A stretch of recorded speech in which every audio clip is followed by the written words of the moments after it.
Le port du voile intégral dans un lieu public est désormais une infraction, une disposition très mal comprise par la communauté musulmane et une vraie difficulté pour les forces de l'ordre chargées de faire appliquer la loi depuis dimanche. La vidéo de l'interpellation d'une femme portant le niqab en région parisienne a été vue plus de 70 000 fois sur Internet. Alexandra Marie et Constance Prieur. Les faits remontent à dimanche soir, à la gare d'Aulnay-sous-Bois. Une femme porte le voile intégral dans la rue et se fait verbaliser. La scène est filmée d'un téléphone portable. Le contrôle se transforme ensuite en arrestation pour vérification d'identité au commissariat. Une image visionnée près de 70 000 fois sur Internet qui provoque émoi et incompréhension au sein de la communauté musulmane. Ça fait toujours mal d'entendre une femme crier « lâchez-moi, au secours, qu'est-ce qui se passe ?» Est-ce qu'elle est en infraction? Oui, au vu de la loi qui a été votée par les parlementaires, qui n'a pas été, je dirais, acceptée par la communauté musulmane parce que stigmatisante et complètement à côté des attentes et des vrais problèmes en fait que connaissent les musulmans. Une loi très délicate à appliquer sur le terrain.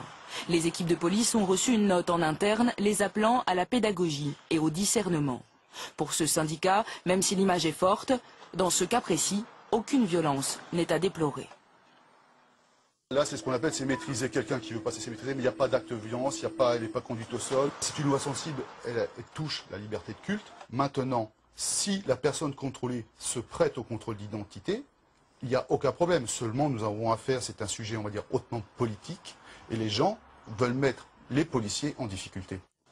Face à cette incompréhension des deux parties, que dit exactement la loi? Les policiers, dans leur mission sur la voie publique, constatent qu'une personne porte le voile intégral.